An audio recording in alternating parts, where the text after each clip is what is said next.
Coming up as the main and co-main of the Saudi card Day of Reckoning, Deontay the Bronze Bomber Wilder will be taking on Joseph Parker in a duel of former titleists.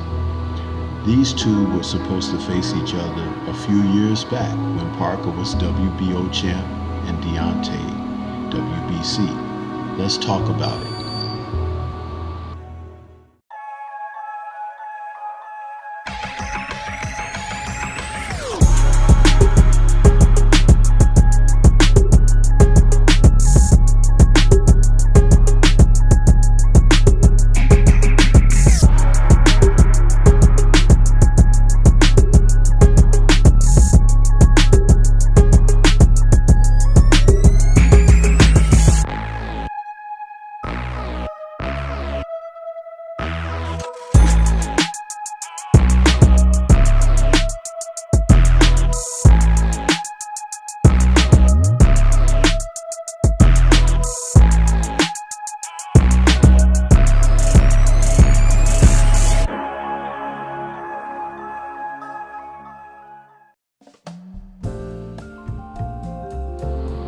It's fight week, ladies and gentlemen. The day of reckoning is upon us.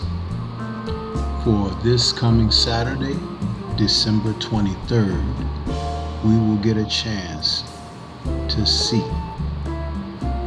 a fight card that will be historical, unlike any that we have seen in a number of years, where we'll see multiple heavyweights converging on a card to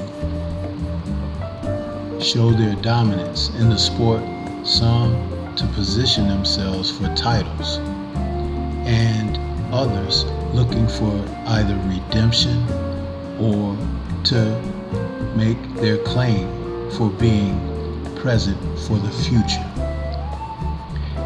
Culminating in a fight between former champions in the heavyweight division, Deontay the Bronze Bomber Wilder and Joseph Parker.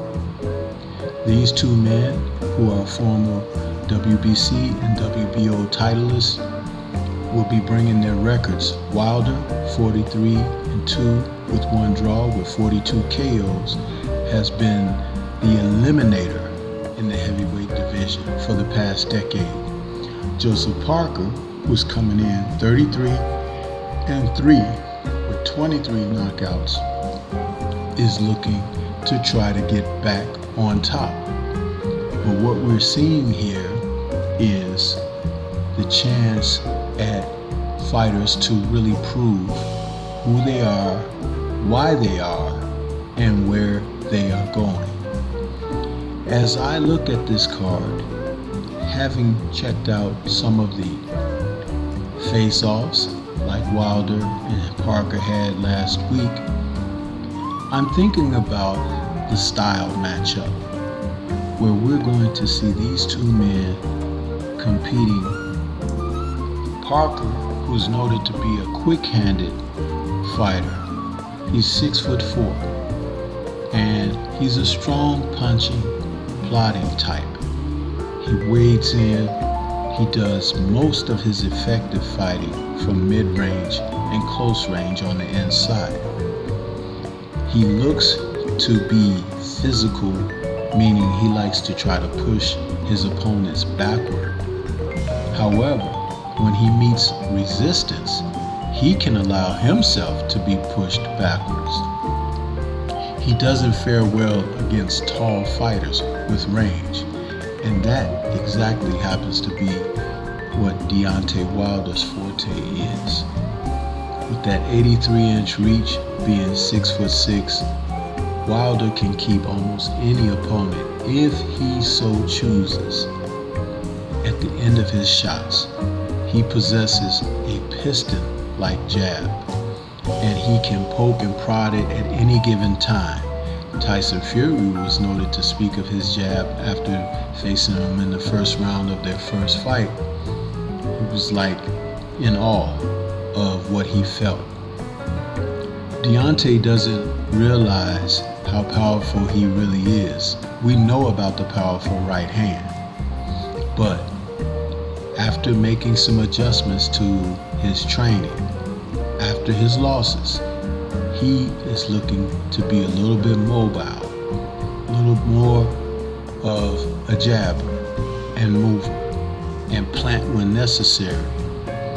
That's dangerous because he could always box a little bit, but have fallen in love with his right hand. As for Parker, going back to when he faced Anthony Joshua, his best work and his most effective range was, as I said earlier, mid-range.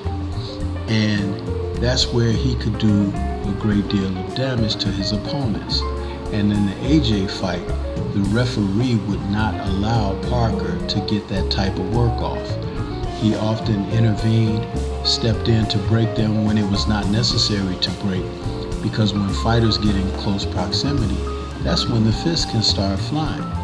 But that particular night, the referee noted to just stand in and not allow Parker to have any advantage whatsoever. When Deontay Wilder has boxed, he's been able to give his opponents something scary to look at. That straight right hand that he can throw behind that piston of a jab is one of the most deadly punches that a fighter has seen in the heavyweight division, even going back before Foreman and the likes of Sonny Liston, or you might even have to go back to Joe Louis, who could drop that big right hand like that. He can deliver that, and sometimes doesn't even need or require full extension on those type of shots. He has been known to deliver it and leave guys anesthetized. And that's what people like to see when Wilder fights. When you think about Parker, he throws winging shots.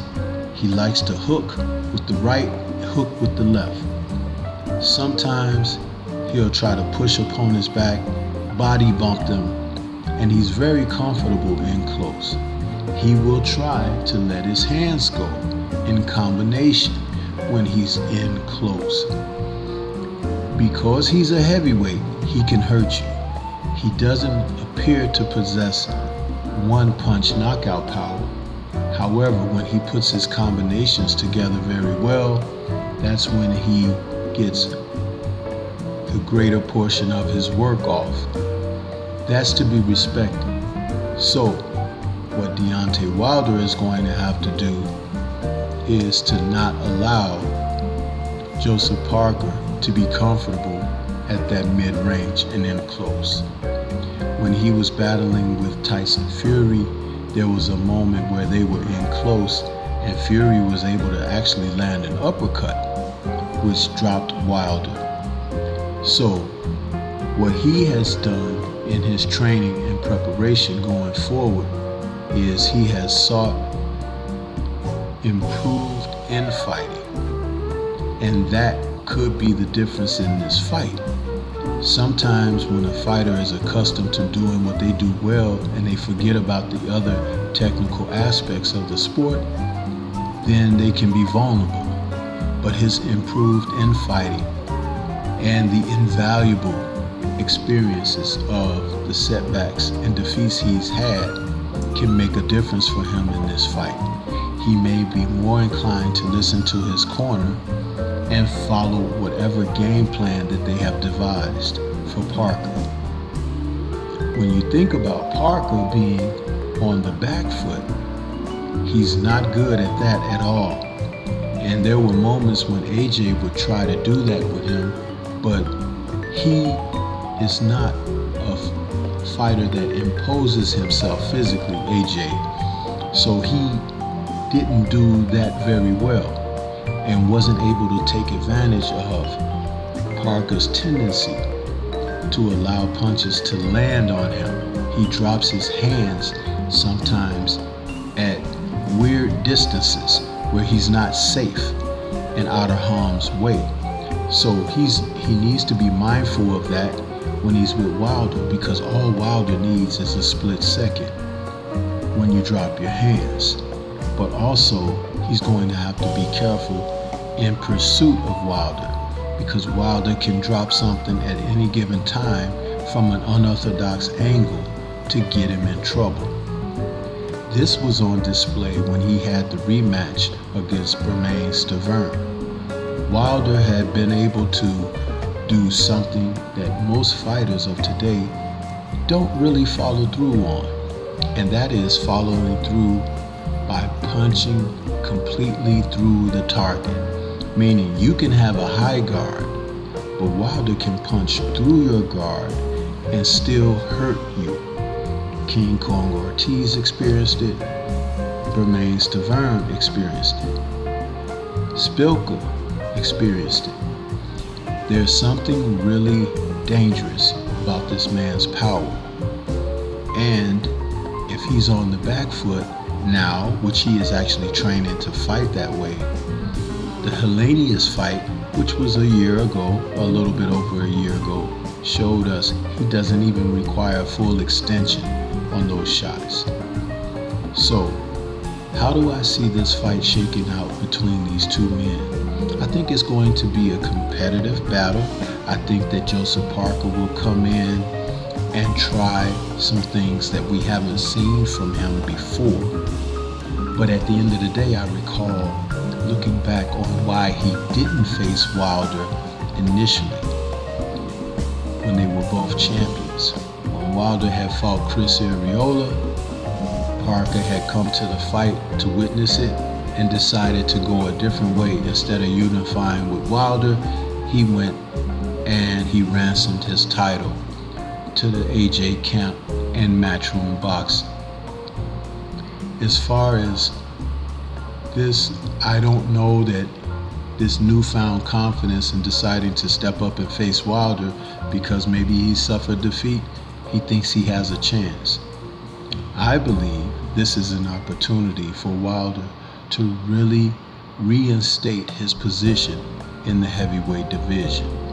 The stakes are high in this because they are looking forward to a possible showdown with the AJ camp in 2024.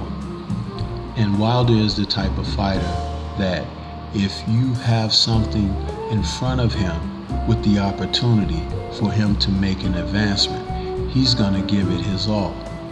He's a fighter that focuses in, but we haven't seen a lot of him because he's been out of the ring so long. So he can get it back in this fight, and it would behoove him not to necessarily get rid of Parker within a couple of rounds, but go a few rounds to get your feet wet. But when the opportunity presents itself, it's lights out. This is Stormy B-Man. Shout out to the mighty LDBC and Liberated Perspective, a third eye view of the world.